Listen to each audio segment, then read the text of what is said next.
Tikulandireni ku program inanso ya Sports Access pa Zodiak Television ine ndi Bright Buju Kanyama mu studio muno ndikhale ndi pare chinyama komanso Henry Gome amene tikukambirana nkhani zosiyana zimene takulangirirana mu tsiku la lero. Mongo yepula tikambako zokhuzana ndi FIFA World Cup 2026 imene ichitikira kumene ndi ku United States komanso tonako nkhani zokhuzana ndi kuti kuno kumudzi kuli zotani. Confederation of African Football CAF yatiuza kuti kodi tikuyenda bwanji mu CAF Champions League komanso yaperekapo mwayi kuti bunge la FAM litawuchititsa maphunziro aja a CAF A patadutsa ndithu zaka zochuluka pafupifupi 10 dziko lino lisakuchititsa CAF A coaching course. Tindi zambiri zimene tinazo program ya Sports Access takhala ndi pamene tikupasireni tsatane wa nkhani zomwe tinazo katikati ma program ya Sports Access.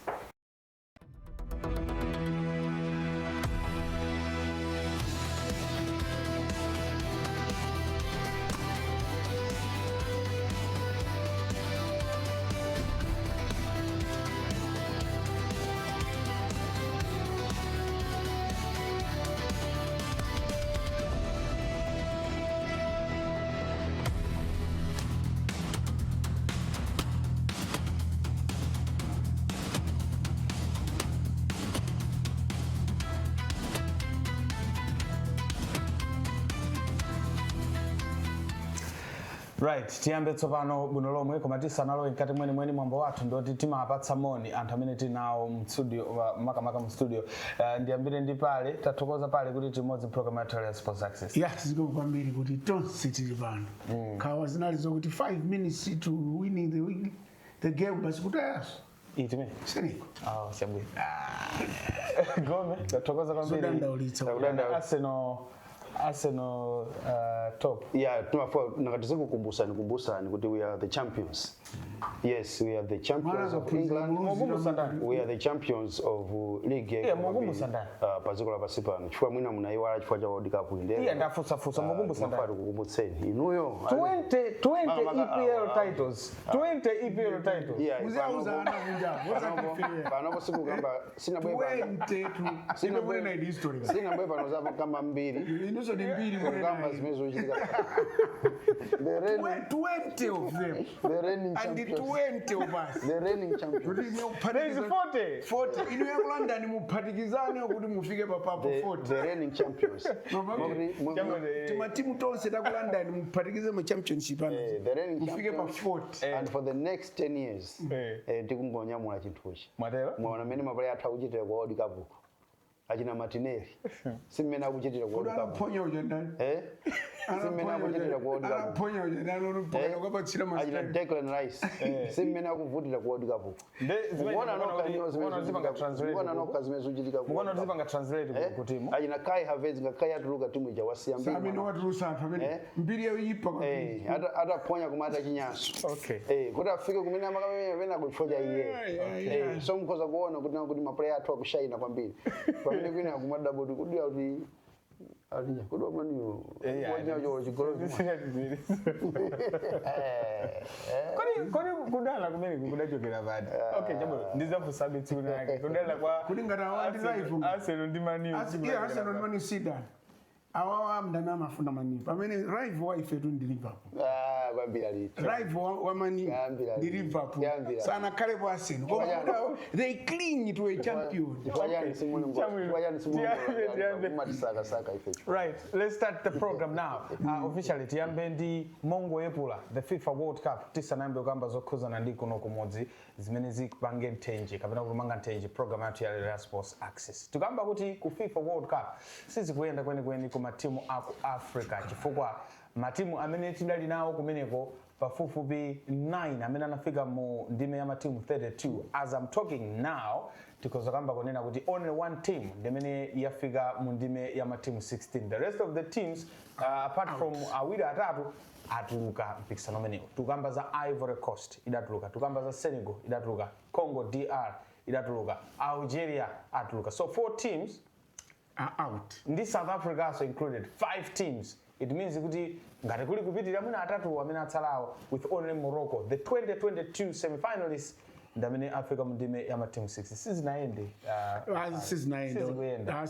And the way zinthu zikuchitikira 2 games ndikoti 3 games alise kumati mwina ziteka South Africa ndi Canada timati mwina kenako DR timatiso mwina kenako kusabwera Senegal mwina kumasizi I think tinangokhala kwambiri nditsoka of course in a officiation pena ndaikachira so I don't want to talk about those things because there are issues zina zimene ndaona kuti sizinagwira even moti ndani Ken pena wakana drivers yozochitisa somanyazi tuisana mpase ndi kadi yomwe chino doubles but I think kumafuta mwina ndi technical yathu panja pacha ya Africa the way they change because mtaona game ya DRC the changes imeana panga zinabweretsa problem inalipo koma at least we tried out of 10 9 qualified for round which is good for us. So Morocco, I'm not surprised for last time in the first semi-finals. I'm sure it can go all the way. Yeah. And the Tatsarandiata to Black Stars, Cabo Verde in the Egypt. So maybe if the 3 can also win, it means at least 50% of what we had already equals Kautiti. It has given a statement to the world. I think there are 12 teams in Europe. I mean, I qualify 10 teams in Africa. So which means we are better off. Ukawerengera in continental qualifications matima mina nalambiri Africa. I think if Antino wako Zodiak, I think there is a statement that is in Africa. Okay. Yeah, in fact, Africa and many ajita bino kwa mbili in terms of qualification to the knockout stages because out of 10 teams, I mean, anapita ku World Cup many 9 teams. That is 90%. Yeah, which is 90%. Yeah. So Africa and many ajita bino kwa mbili pa ma group stages. Tikatengera the number of teams anapita kumene kuchako. So zangovuta unaya kuti mwina pa knockout stage pa tikukanika ndithu kuti tichite bwino. Ndimaona Senegal minafotokozera pale komanso even Congo DR mina makumana ndi England. Nafika pena pake ni malimba mtima kuti Congo DR yadusa. Malimba mtima kuti Senegal yadusa. Only kukapanga concede so towards the very game of South Africa. South Africa. Yeah, South Africa. No, South Africa didn't play well. Game manager South Africa. No, but I mean, South Africa was just perform for people to game manager. Can't kill them. Yeah, of course. Come the extra set. Come Canada ina kuntampira. Ina finyo sakama sewe. Koma hii tusogola 85 plus some seconds because 4 seconds now 4 minutes in a game manager you see how the coach managed the game. No wonder my players ina ngati is it Babegwe wanena kuti awajotse nchidwa sidzamenya so awalipo because I mean amapanga ma substitutions amene aja kuti atani. Okay, you are taking out all the key players at that point kuna kuti game ufuna kuti uyipange chani. Because the game ikafika many bajaba bright two things can you happen. leave the people that are fighting. It's either game jet muimenya jonchija mpaka muka pesa kuti mawina or else zichira zimene and game ikulowa jani ikulowa extra time and extra time you need the best of your players kuti ipange manage game or mukapita kuma penalty kuchi you need my best penalty takers. When it comes to management ya game umafunika the Sadio Manes they should be there technical yathu pa bench the minute let down. Yes. What's a kind of player? Management ya game game anabalalika. I was too excited. Basi abanta pangakale qualify. Dipele game mwa koma players ena kuti na usamenye. Okay? I mean you're playing against Belgium. Okay? The most talented team. The most talented team. What? You know, and how could you make such decisions? So Penabage is how the coach managed the team. DR Congo, well, maybe just unfortunate. I mean, but they wait. Now also technically, an ambassador of course. Ambassador defending. Of course. That's the problem of your technical. Yes. You don't know because the time they should have. Press for game. Anakata kuiwina game. Anakata kuiwina. So for me, I would say of all the teams I mean at Ruga, Algeria were fine. I watched the game mpaka tajezera usiku no imata I think chama 6 about chama 7 around 7 mama walero nini mata game manager kuma Algeria fine kuma imeenda dandala kwa mbili even Ivory Coast I mean when the way they played against and how do they leave Diarra Amadou Diarra Panja. Okay. You know, you look at the coaches. Okay, and the same Ivory Coast. I mean, see if I'm going to see the Kalako, we are here.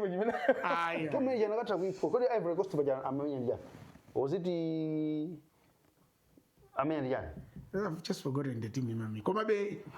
Yeah, but they had chances. Okay, They have chances. Pamene anakita equalize amenya ndi Norway, I think. Amenya ndi Norway, yes, Haaland scored. And Norway so suti nali bwino ndiwo. Norway has never been just lucky. Hey, they were just counter manager ndi mena zoti minolowera mbali yawo komakhoza kugendera nkati. So nkuluja samaona atu. Madu tumati mamplayer Manchester sakuchinya mwana uja anajua chikoli cha bwino kwambiri. Nanga simu nangu fika kunyoza. Anajua chikoli. Kuma very disappointing. Now panopo Morocco ineyo bride ya Morocco, and I wanted to call you that day, was it night? I don't know if you that night when Morocco booted out Netherlands. Iweyo meno umachitira makani za Netherlands.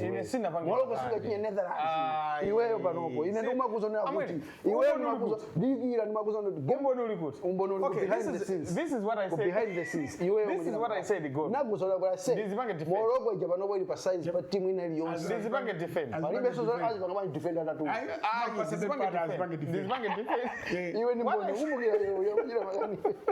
What I said on that particular day, nani nakuti on paper it is Morocco in the game yovuta than the Netherlands. Netherlands was the favorite to win that game. So in your it's a walkover. I said in game in 50-50. Netherlands are not the favorites. If you have watched Morocco very well, and in fact, Morocco has joined now as one of the favorites. Kutenga chintu chichi. I'm telling you. I said Netherlands ina usaka mpira. Of course I know we are sure usaka mpira Netherlands. Of course I know we are sure as Africans kunena kuti tifika in the quarterfinals. So I mean the Morocco. They are facing Canada. Right. No, I can say it. What tifika kuma bright nendo kuza kuti Morocco yukatenga chintu chichi. Morocco are the favorite. They have the France after we I never think that they are France. After the finals. The thing is, I love when again the most international. In a sense, kutenga kuti angatenga Morocco.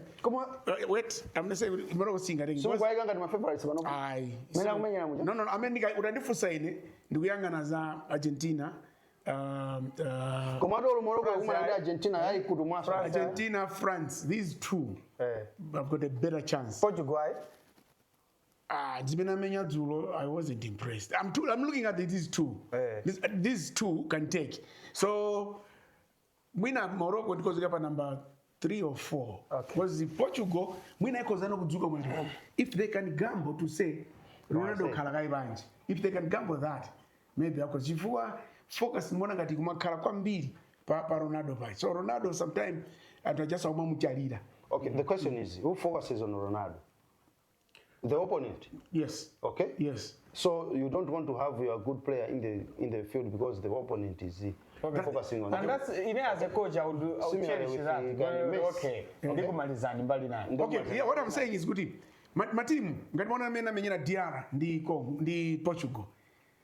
3 players amakapa Ronaldo owns, which is good. So I'm saying Kuti, if they can work well Portugal and say okay, let's put this guy out. Munaona meteko bamenya ndi Ivory Coast ku Malawi Didier Drogba was panja. Deliberate was panja. Chifukwa ifeso mwina focus chose amala but Drogba akakalowa tikati. So the moment amusi panja ndo plan yano ibals anangolowa Drogba. First, second touch, wachinya. So I was okay. This is my opinion. Kunena kuti tukwika many already Haaland. Kuti Haaland amazo at uyama chinya. People can plan for those people, right? Ngati panopo kumana ndi Gabriel. Anode achitira to plan kuti guys. Gabriel panopo achita uzoti ntchito yo ilipo. So Premier League. So ngati ndionena kuti I'll give you another example. Mena achitika Rike Puga ngati antamuna monena. Rike Puga ali ku Wanderers. Ikukamenya the bullets. What Jack Chamangwana did was Rika atafika pa piki paja anamsia kai panja. Zona zake Jack angamusia Rike panja time na mcha mabomba. What happened? Anango the game jamejera 20 minutes. Jack introduced Rike into the game. Sana gundi kawili. Anachinya zgoli ziwili. So it's a question of good how are you planning pa bench paja with an opposition team. Chifuanda hizo sangoro mwina so zimena mwapanga ndi Amadou Diallo kunena kutete kuseka ebanja ndenzi akalowa then he can change things. So those are some of the issues, but this is my opinion anyway. Okay. Kuti Ronaldo ja menda monena kumenya na dzulo I'm not giving that team. Ili ndi team yabwino kwambiri. Karafari yawo tungamenekana menya tumpira kamale lowa. Amene waonongera game ndi uyamamenya kumanzere kwa kubanja kwa team. Mpira ulonse sana ponyene polo crossing cut the first round, first half on stage. Achina Ronaldo ajakudikirira amangoda kuzungulira nawo. Amangozungulira kubweza sukuchi. Neto. I think ndikaneto kama menya Neto. kama Neto was playing the other side. Right. Kamene kajako kama kakaseweretsa mpira ine ndikwembe Of course kuliso Consecao. Consecao mabwera kumbuyo. Amabwera kumbuyo kwa iye uchi. So mamuda amenye mpira ujazi kugendera ngati tsole at least amama Rafael Real. At least na mama bwera kwa kuti hey ndeko madana kuma ndizikhomo. Chabwino. Okay. So timalize dikani ya of course pale wakambako za matimu awili amena kwa organizera ratenga World Cup. Pale wakambaza Argentina komanso France. A repeat of final ya 2022 in Qatar. 2018. 2022 in Qatar. Oh, 2023 in Qatar. If they make a mistake of allowing Brazil to reach finals, if teams make that mistake, Brazil will get it. Okay. Ngome unatipa sasa Morocco. Yeah, in my favor, panopo my favorites. Kutenga, of course in ties zose tikamapita kuja timakali mozi ndi anzatu aku France. Chifukwa timu ije ndi yathu ya uno ku Africa. So the Africa select. No, Africa select. So I mean Africa select. And I mean they have demonstrated kuti awawa wachinthu cha ukatenga. Komano kungora chiponya iwo Morocco ikubwesa chinthu. So your favorites two Morocco, Kabina France. Yes. Chitabwera sungende kuchipa data kumaso ajaso kena amaza ya kwa Africa kuno kumaso ajaso kena baga amaza kanga Saudi ya ifesika mmene ku anazirongo atu ndebe baga amaza digwesa so no anazirongo ndebe bwani ngokwera anzatu ku France walifa amene wanje mafanana ajanda anazirongo atu tizamvisesi Bungwe lende tamasera mpira wamendo tabwerano sobano kuno ku Malawi. Bungwe lende tamasera mpira wamendo kuno ku Malawi la farm la chita boost technical panel ya Scorchers. Kobera aphunzitsi awiri sana bwere ngati kuti head coach kapena assistant coach awabwera mu capacities ena tukamba zokhuzana ndi technical advisor komanso performance analyst. Technical advisor ndi mlangizi wa aphunzitsi kuwapasa maganizo kuti titere. Performance analyst ndi onikira mmene timu yasewerera nkuona kuti tipange improve malo ake ndi ati mwina zotero. Tinali ndi tsogoleri wa bungwe la farm muno pa exclusive interview ya Tia Sports ahaya adafotokoza kuti tifuna tuonjezere tipange boost technical panel ndipo boosting yake ndi imeneyi. Sikuti afazili awachotsa ntchito afazili ndi amene akupita ngati head coach wa team imeneyi ya Scorchers. And of course pana zatuluka nkhani kuti ahaya akufuna kuti aonjezere faja mapepala. That's not the case. Afazili ndi amene akupita ndi timu ku Women's Africa Cup of Nations. Tisana kamba zokhuzana ndi zina zimene zituluka kumeneko tiyambire penepo namba ndi pale apa ndiyambe ndi Gome kuti you have been advocating for this as well. Kunena kuti mina pakhale kuchita boost. Mfuna apa advocate ndi awo. Now ndamene akapanga advocate for my changes to technical panel ya Scorchers. Ndiye mwina tapatsa ulemu kuti aisongole nkhani. Ndiambe ine? All right. Akugailani. Ati basa agome ndankama. All right. I think ine nditaiona naona kuti I think aganiza bwino kwambiri. Right? If capacity mendi kuna tuchita lucky kwa Africa kuno. In most of the teams is a technical team. Mojitanda ndaola kaleza World Cup kuti pena zikumonika ngati zikumati vuta chifukwa cha technical capacity. Now ndi njira imodzi yongonena kuti tikufuna muike wina head coach. Iyi ndinganyongo tinamiza be kuti okay kutuuza mwachikulu kuti iniyo simukutsogola ngakhale mwatsogola mwabwera mbuyo ndi wina. You remember ku Silver Strikers so zinachitika zanga ziwezi kuti anali ndi head coach amene and I think anali CAF B kama amafunika wa CAF A anakantenga kadengi kuti akhale kuzemi. So iyiso achita bwino kunena kuti uyu ameti kuti mulangizi help kwambiri kupanga capacitate Fazili. Chifukwa pali zina zimene timaona kuti amakandi short for. So Fazili I think should embrace this as mbali yake strength imene koza kumpatsa mphamvu ina kuti akoza kaona timanena kuti pena pake mwina Fazili amakhala digital in my opinion, not how he does it. Amakhala digital mwina kusintha kapena kutani kuloitsa maplayer, so zimene zimapangisa kuti mwina so mmene wabwera performance analyst ndi advisor ndo akaona akamuza chiganizo chomaliza chizikhala cha iyeyo. So iyi imene tayonera kuti achita bwino kwambiri and it will boost even the whole technical team as well as maplayer athu amene alipo chifukwa ndazina akana timu ija kwa nthawi yaitali Fazili akozokhala azimaya chamwina amuzolowera penanso mwina amagazini zinthu business as usual. Now that kwabwera awawa, surely we should be able to know kuti pena ndi pena pasintirapo mwina kuti muyambire choncho Gomez kuti fama ino kuyamba build yeka kuti ababa at least takandikena kake koyambira so koza kuyamba ife tizibera mbuyo ino mamaliza tizibera mbuyo. Okay, Gomez kani ndimene of course inaona kuti the clarity has now been said. Of course ananena pa exclusive interview here. It's not like they're trying to replace Fazili, but just to honor is Kuti. I think he has done almost everything for this team. He has done almost everything for this team to win. Muradi mwone ma training camps amina apanga, ma games amina amenya, all those number of games, and what he has done to the team. Actually, kubere sanso izizi for me, at least he has done everything that needs to be done to support the Scorchers. Okay. Yeah.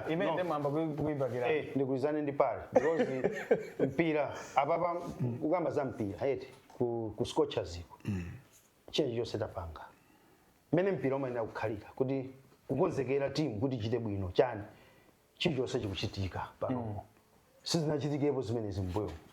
Taziona panopo interest imene yakhalapo ku women's football and because of that muona kuti timu ichakwanisa kupanga qualify kupita ku mpikisano wa AFCON kwa nthawi yoyamba mbiri ya masewera mpira wamino muziko muno kwa nthawi yoyamba tindosewera ambiri amene akusewera kunja kwa ziko lino ku Europe kunja kwake tosati mazambia akupita nyamata Mozambique majani Zimbabwe porolo panjinga kapalasa ukhozo kafika nkama palasa njinga kapalasa ali pa Zambia ali mu Zimbabwe olokuyenda ndimira ndokoza kupita ku Zambia. Yes koma atsana akupita kunja kwene okay ku Europe kumene kuja ajina ngome muzikaenda kunja kumakatenga Europa kumene kuja ajina Tabitha kumfika mpaka finals ya UEFA Champions League ajina temwa ndi awa panopo America yose yungu kamba za iye akumagwira na chanza ndi kumapita mpaka kumagwira na chanza ndi Messi wapereka coin yoti makochi apange toss. So you can actually see kunena kuti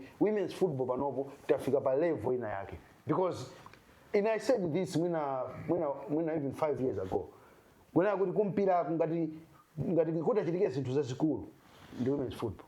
They went on kwawina kosafa ichi fana panga qualify AFCON and look panopo ma players amene akupita kunja ndi atiwo ndatsika nawo.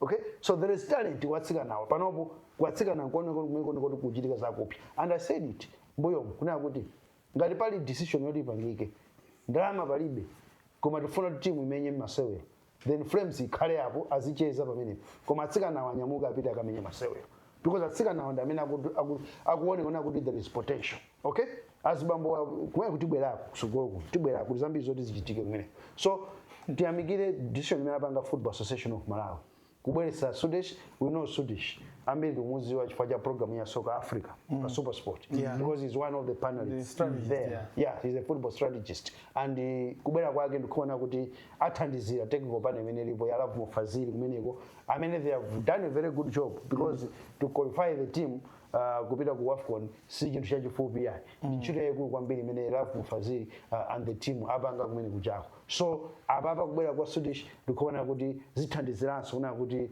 mwina technical expertise because pamaoneka kuti pali ma deficiencies ena ndi ena monga amene anafotokozera pale anthu akaya kumakamba iye imene Fazili achoke kubwere munthu wina but the Football Association said no Fazili sitachosa yayi koma tingoonjezerapo technical expertise. Okay, kuti ankhangale kuti mwina athandizidwapo nzeru zina makamaka medu kupita ku tournament imeneyi because it's a big tournament you need to strategize. Okay, we are meeting teams in Morocco. Yes, in Morocco. We are meeting teams Tanzania, I mean in South Africa, I mean in who are Nigeria, the defending champions. Zambia, they have been there. Egypt is big. So to when I need to go to and see my players now my players till now abwino they are playing pa level yaikulu kwambiri paziko na pass. Okay, so if you have 14 players in the team, for example, no, you're talking of Temo Tabitha, they will be there, and then you're talking of Faith Kizim, you're talking of Rose Gabriel, you're talking of, I mean, just to have 4 or 5 players of that caliber. Are you telling me now as a center team? I'm a center team where Eugene Yeka, Eugene Danu, Timoni, World Cup, Mona, Jina Wisaja, Oka, William Mola DRC, Jamana will lead, I mean, of the Timida Ruga, Kumana would be just 2-3 players. Commandem would have 4 or 5 players on a good argument at the highest level. Okay. Dagabange Vanga with William Mola team. So, to Gembek is as I will check many. Of course, I said it here now. This is the first time that the team has qualified. If it happens, good team just seen a jitty with WAFCON. That look at my group stages.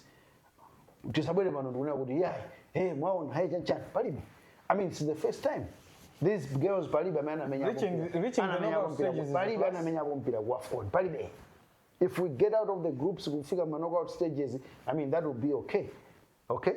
If we don't make it, then it's still okay. I mean, this is the first time. Let's not put pressure. But now, of course, I know when I would to Magamba, so that I figure semi-final, you're not team we can qualify to be the World Cup, but there are teams that are always there. Yeah. And their goal is also to reach the semi-final to qualify for the World Cup. Okay.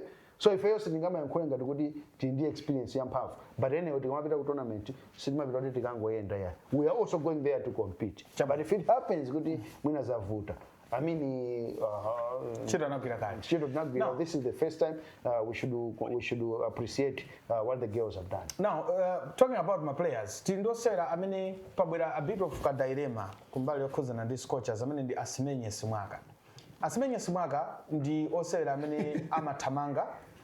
Ali athletics. Yes, ali ku athletics Malawi. Yes. Komanso paka dalibano ali mdziko limene la Portugal kumene ali under scholarship imene anampatsa award athletics kumene akukonzekera the LA 2028 Olympic Games.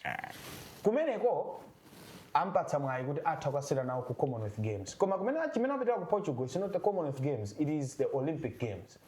Ndiye kumeneko akasira nawo Commonwealth Games.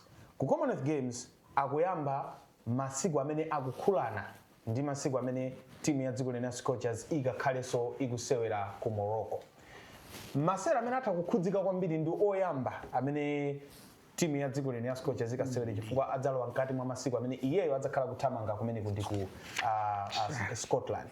Now, ndimafuna ndafunse makosa nawa kunena kuti kukhala atakhala kuti iwowa ndi Fazili, they are in the shoes of Love Mufazili. How can they handle this issue? Should he completely drop Asimenya Sumaka or kapena anene kuti azati join later in the tournament? How do you look at this situation? Because you look at the magemu Commonwealth, agamba pa 23 July, kuzata pa 2 August. Pamene magemu Scorchers kumene kundi kumoroka kuzayamba pa 26 July, ndogata pa 16 August. So, kwayambirako kumene kuli issue. What should Fazili do the issue ya Asimenya Sumaka? Fa nkofuni, nkoseko ndofuni. Dilemma sikhala kwambiri ndi Fazili. Ikhala ndi yeyo Asimenye. She needs all the platforms at the same time. Unfortunately, sangakhale kuwiri concerts mbali imodzi.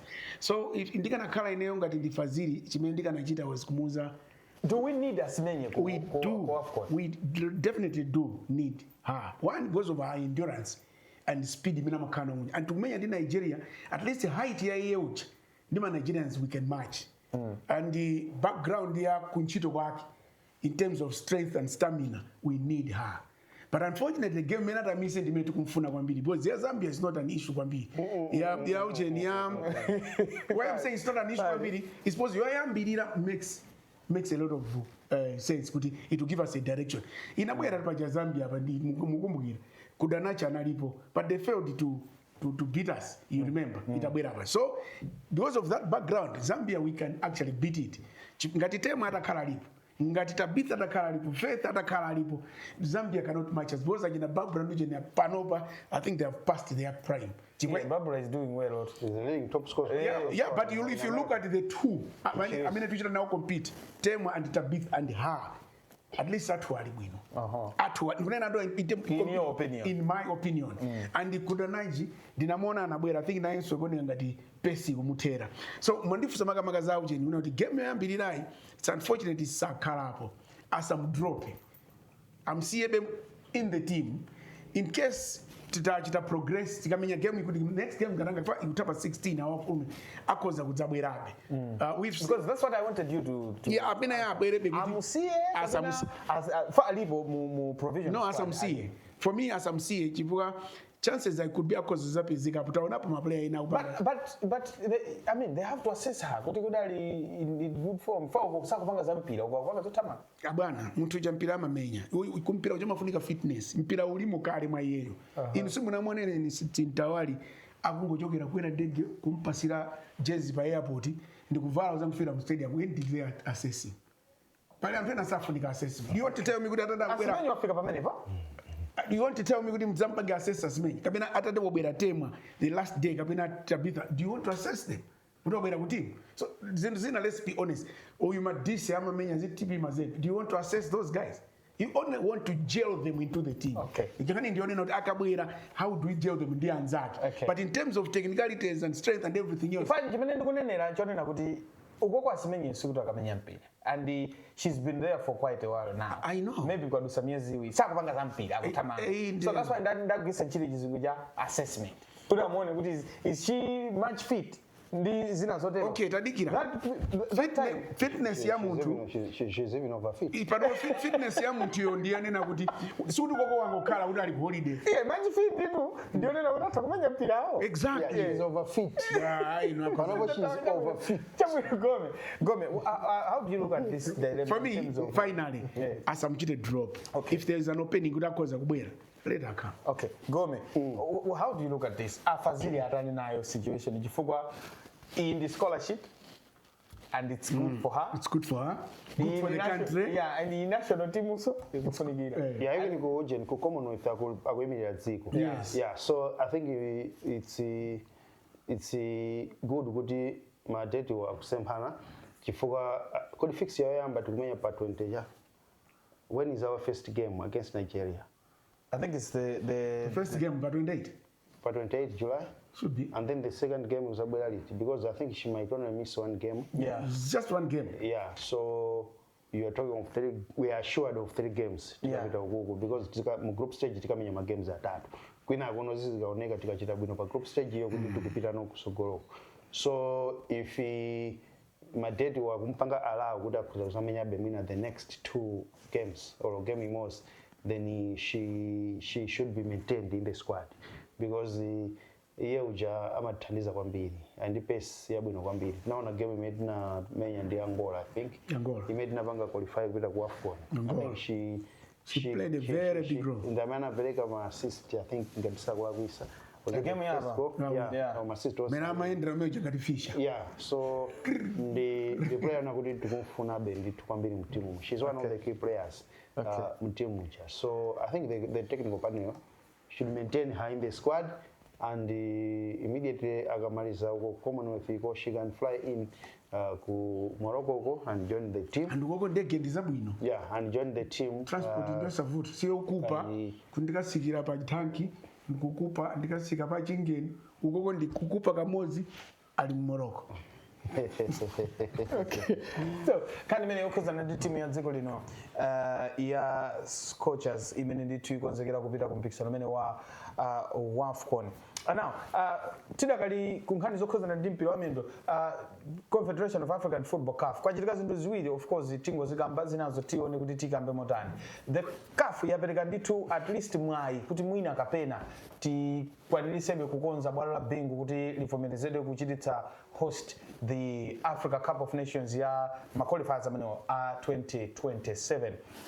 A submission date ayipanga extend yachoka pa 1 yafika pa 10 so ayipasa 10 days farm kuti ione bezina ndi zina CAF isanabwere kuzapanga inspect the facility. On top of that CAF yomweyo yavomereza kuti dziko lino litachititsa CAF A coaching course for the first time after zaka zokwanira ndithu pafupifupi 10.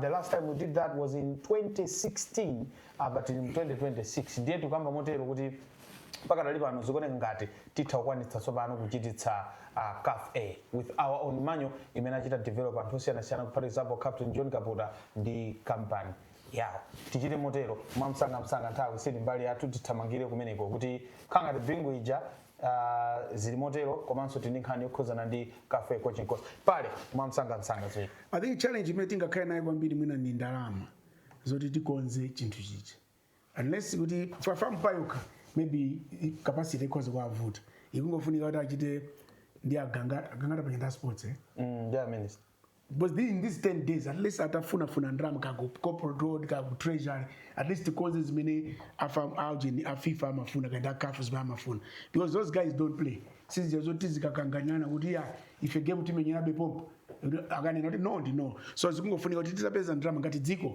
and float it everywhere kuti corporate road should come in and then try to assist it pange at least zachite host games because it's expensive to play outside the country. Okay. Yeah. Gome?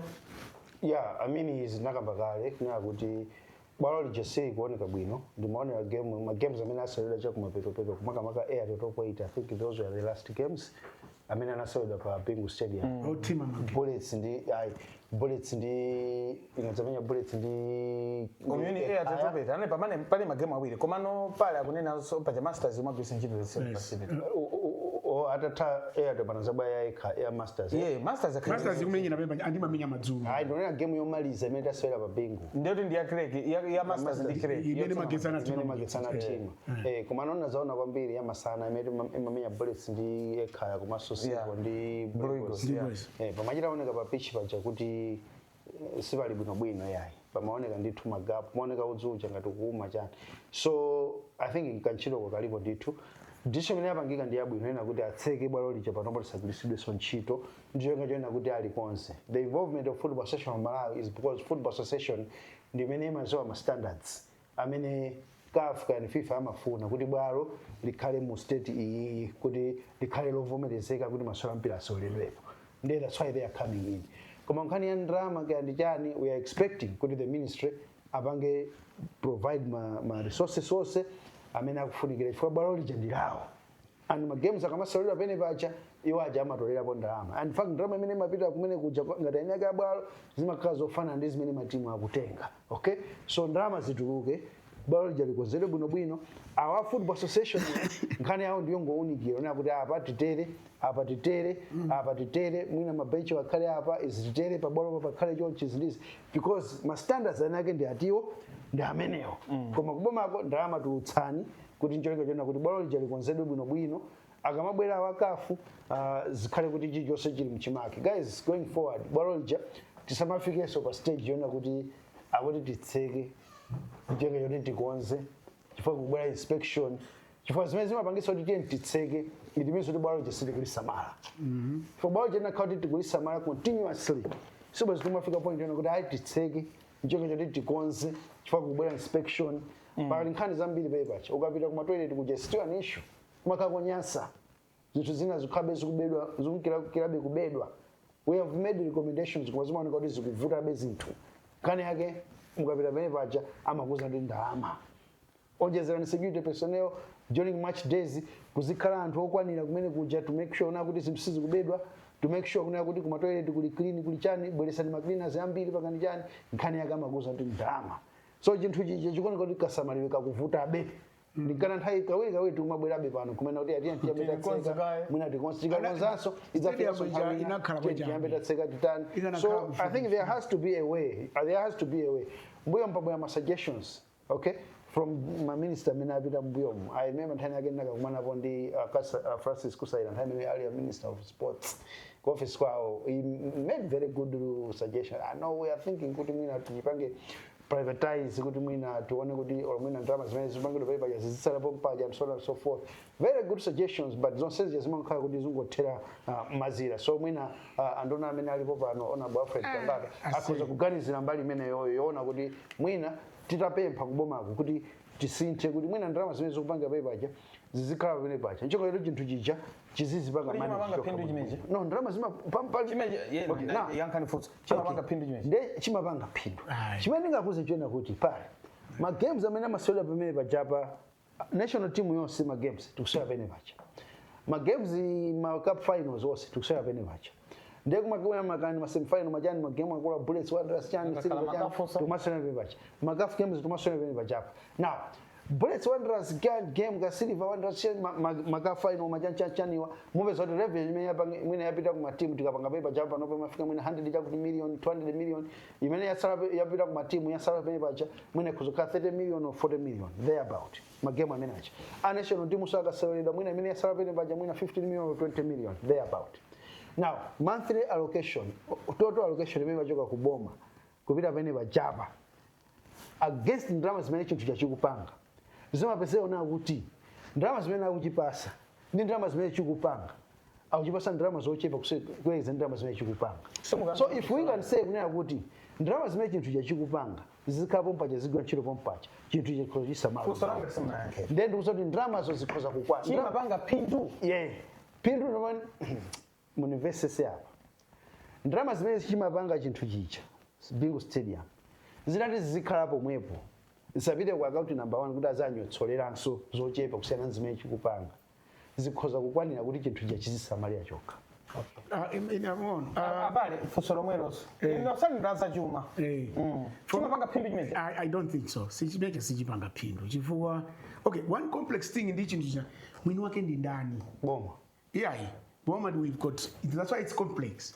Is it under local government? Is it under Ministry of Sports? If it's under Ministry of Sports, dramas as well as with our account number 1. That's what I'm saying. That's why the problem comes in. The complexity of Boma and the many good drama. You don't say Boma cannot be spent outside budget ya Boma apart from location. So that's where the problem comes in. In Agakaraguti, we had made a policy, a deliberate policy. Ingatimena kuita suggest mwina zikanata take koma on its own chinthu chakuti chimapanga pindu drama zimapanga ine ndikuona kuti sichipanga pindu. One chimene chimoti tangokhala vandalized kuti tichita assess zimene zachitidwa vandalized against what it has made imakoti zimene zautaononga ndi zambiri chifukwa unanipa chakatikati ndimanena kuti chinakhala kwa chabe mwina tikanachika ku 43 kapena ku area 10 kuja mwina vandalism ina isika na machitika. Secondly zimene ananena kuti we need a lot of cleaners. We don't need a lot of cleaners. We need a lot of civic education. Mukapita toilet uku, you need to sit there. Civic education yomupanga kumapapezeka be na pale udango bwera lero. Apezeka security jamukhoza kunena kuti mkhozopanga civic education tisabe kuma mbava zilipo yeah manena pa cleaning ziko lili lose mbava zimapezeka yeah but kunena pa cleaning kunena kuti tisabe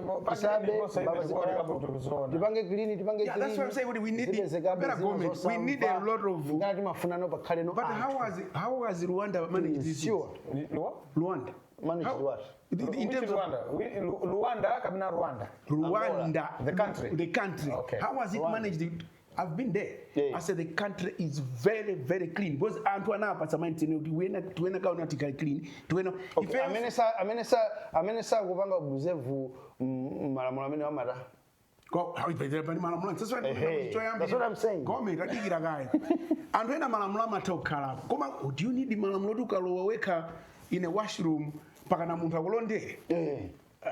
Kwawo samfa twasale final inakhala kwacha bei byozi tikanayika ku 43 ikanakhala kubwi ndembe zakupita kwa 43 okauka tivanga ku 43 pani mpiratu ndi anthu amene mwana munthu chamuna tatu mpiratu anthu amene mukwanena kuti achosere stadium olo china khala ku 43 koma bright pagamo ramazaza baba yandawo mpira abali mpira tamuzenu kuti olo mpira defa yedu kufunika civic education inu amaende mu 43 olo 43 kwabwerasa koma sakapita kwaono silver tinayo mu azili kuiona nyumba imene akuidusa tinayo mudzi mwathu ifeyo mudzi mwathu ndaneba koma beba ja iri ku 47 pakakhala game pamene pacha pakakhala game pamene pacha ndi 47 koma bwa I know ama pita mwa mjana then you agree with me exactly so the two of you agree with me we need a lot of civic education in terms of but yes ineyo chimene kuza pale chena kuti we can do civic education meeting apangira and we have done a lot of civic education in this country koma pali dzina zosamva ife tujokera ku civics ife tujokera ku civics tiri ku primary amakuza the citizen is kuba kumene tikunena kumabedwa pene pacha civic education has been done. Generation yanu ndio sana. Komanso on top of civic education. On top. Komanso on top of civic education. Ine sindiri mu Gen Z, sindiri mu Gen yani millennium generations. Ine ndo anthu imene timadikira lwapa inia akangoza ti kalabasi. Alese ukhalabasi. Ndemwe aona chimene chimachitika. Kunali nda Abani. Ndeti maopa nda. Ndeti ufunika so wina kuti tidzimuopa. Koma panopo muno civic education ikuchitika malamuloso aliponso kuti ukabati kumanga munthu akubabe mwene kuchi. Ndipo kufunika kuti pakhale ngati maikano security. Kuti izi zosamvadzi izi tithane nazo. I like Njenga choti tipange secure katunduyo. So zimene zilizofunika kuti ku ministry azonekera kuno kwina. Chabwino. Kandi imene yokhuzana ndi Bingu National Number Stadium. Yeah, but you mentioned about CAF A coaching. Yeah, of course. Of course. CAF has given us approval. Kuti we can now abanga approve. I think ma manuals amene abangidwa develop konkuno ndi akatswiri athu achina John Kaputa captain Benjamin Kumwenda achina Benjamin Kumwenda achina Oscar Ganjala and of course the other guys kuchokera so must. Yes. So it's a good thing, bright now kuti now we'll be able to host these trainings patoka because pali makocha ambiri amene pano bwana vanga kapanga makafu B koma makafu A sana perform C. I need CAF A pano. Of course koma udaka perform C. Then zofunika ndituna kuti Kuti muzirani naye. Ndizabwino. Kwani ndiko chitu? Ndizabwino. Komano akaikire muzandipeza background. Komano tipemphe kumene kwa Kaputa ndi anzanga akaputa. Is he going to be running the thing? Ndi anzanga. No, amaphunzitsa. Ndi anzanga akuonera program ya Kaputa. Amaonera program hiyo. Amaikonda kwambiri. Then Ndi anzanga. Then fund neno nakuti akaputa kumene kukumukapita makochiwa chonde amene walephera mukutanthauza ja. amene walephera Asagogeri. Mukutanthauza ja. no way Awuri kugogera. school yokuti ati akhoza 100%. Yazimatheka. Nthawi zonse. Yazimatheka. Osande kwazimatheka. Sono timamva ndidikira sono yadikira timamva umene kuti zina zimakhanga tizongokokerana kuti at least tipeze pepa. So be strict. Secondly, makocha ano amene mukuphunzitsawa makafu B alipo ambiri makafu A tikunena walipo so ambiri. But look at the quality of football Super League mwathu. Kodi umene kumuphunzitsa dizenzeni kumeneko. Kapena vuto manyo ngoyamba to application. Yeah, tinawo makafu A. Kumataka lekale haja. Inde koma kuzukuti zuchito semphana. Chifukwa imene timayuza yacha. Inali yathu yakuno kabati timayuza ya I thought this is the first time we have our own. Yes. Okay? Yes. Hey. Koma makafu A alipo ndithu. Makafu B also ndenda ambiri. Koma the quality of football background. I think in Makosi leaves a lot to be desired. What you call ethical subjects. Because that's what is the problem in it. It's supposed to be there. I hope irimo. Osadiongo dutsatu. Irimo. Okay. Because if we throw kodi coaching yetu ili maoje na mbili. Ili magawa mbili ndipo anthu ajama consider zinthu zambiri. Zimangokhala kuti But the ethics, you know what I mean? Yeah. But the ethics zimangovuta. To be honest, even starting from farm D, ukafika CAF C, ukafika CAF B, ndi CAF A. Ananje ukafika CAF A kuzophunzira ndi zambiri. Sono izi zimene umazionazi. Makocha aphunzira bwino CAF B. Aphunzira bwino CAF A. Koma akapita training mankhala yala makoni desert zimene. Kodi ndakakoni mango mesa 11 desert zimene. Zili menemu. Timalize. I think achina Kaputawa. That's why zakati kupempha. We need to have an inspectorate, okay? Yamagochi. At football association level. No. Unene kuti quality control. Yes, whatever we may call it. At football association level. Yona kuti izienda mmatimu. Ndikumaona zimene zochitika kumene kuko. Okay? Because zina zimene zochitika kumatimu kuko. Ndikana lero player wadusa. Damvera ni bright. Player wadusa bwino mmanja mwa coach wa CAF B wa CAF A. Koma vero national team was on ball control anika. That's his problem. Nde uyu. The player is problem yake. Nde uyu coach yakumsunga bwanji player.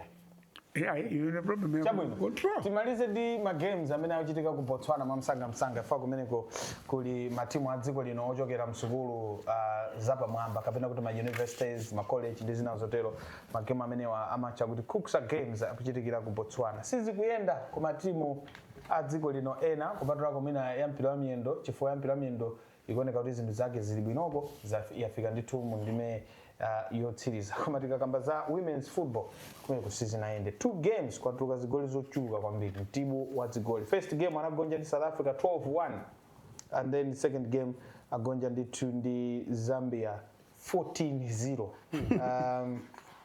season ayende 14-0 season ayende. Okay, so tingochitamo kwangula kunena kuti you followed the games amene achitikira ku Kuksa kumeneku ndikukhala nayo chidwi kwambiri ma Kuksa games chifukwa chonena kuti it's where farm inapita kuma college, Netball Association of Malawi inapita kuma college, there is anzathu a volleyball, a basketball anapita ndithu kuma college. Actually tindi ma tournament ngati emo 626 basketball college amene akuchitikira kumeneko, but the results that are coming out I think we need to improve. Yeah, we need to improve kuma basketball at least has shown kuti inamba bendi pakandala for football yatsika na ndiyo ti yapita mochedwerapo. So for me tiachita be encourage yatsika na 14-0 and like kuti this is somewhere you're starting from and learn from these mistakes kuti these errors mino mapanga zichatenti because yapita posa jedu we can't of course the losses are margins are too much. Okay, yeah, Ngome koma kwa zimene zochitika ngokuti Malawi mpaka kugonja 14-0 ndi Zambia. Women's football. Kandi ku college tu. Kudatenga ndani kumene. Wapita. Ndiye kulibe mpira kweni college. Koma ndikatenga women's. Akoje ndamika ndifoja. Koma ndikatenga women's football kwa this is. Yeah, college tu yangu yamba kumene. It doesn't matter at all levels, but this is not a true reflection. What is wrong? Paka 14-0. Yeah, college yafika kumene asika na sama menya kwa mpira huko. I think we need to improve in all sectors. I'm glad I think women's football African final. Yeah. Last time I think we also reached the final. African final. Africa and South Africa in the final men's football. South Africa somewhere. All the best. Queen goes going what is a basketball baller, but I think we really need to improve at all. South Africa kama bwera tizi panga vetting pa airport nayo kuipanga vetting. Natokoza kwambiri pale chifanya bwera program ya tale ya Sports Access. Natokoza kwambiri Henry Gome chifanya bwera so program ya tale. Next time bwera nzimayo. Sika anafuna zikana hapo.